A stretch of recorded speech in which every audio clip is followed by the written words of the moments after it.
చాలా కీలకమైంది.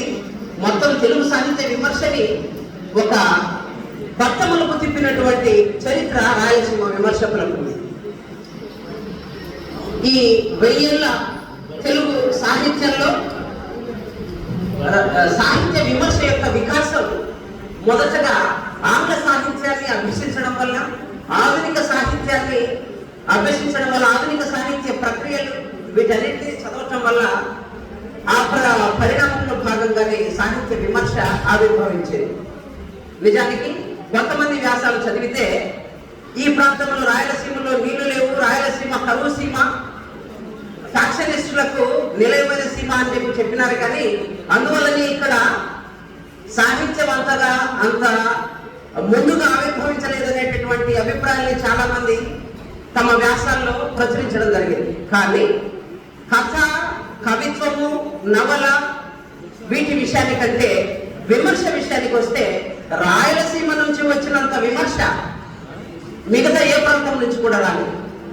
మరి దీనికి అభివృద్ధి, ఆధునికత అనేటటువంటిది లేకుండానే రాయలసీమ నుంచి విమర్శ అందరికంటే గొప్పగా వచ్చింది, అందరికంటే ముందుగా వచ్చింది.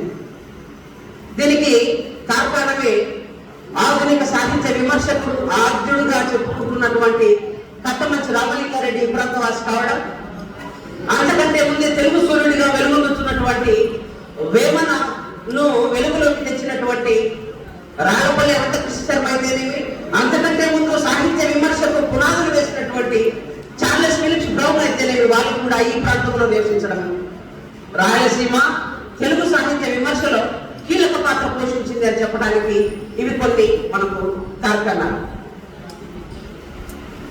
మొదటగా సాహిత్య విమర్శ కందుకూరి వీరేశలింగం విగ్రహతంత్ర విమర్శలతో ప్రారంభమై అది ఇప్పటికీ అనేక పాయలుగా విస్తరించింది.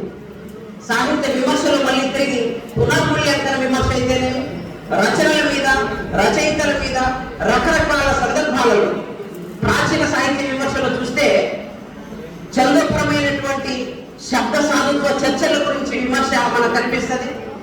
ముందు మాటల్లో, పీఠికల్లో వీటిలో కూడా మనకు కొన్ని ఈ రచయితల లేదా కవుల మీద విమర్శకులు తెలియజేసినటువంటి అభిప్రాయాలు మనకు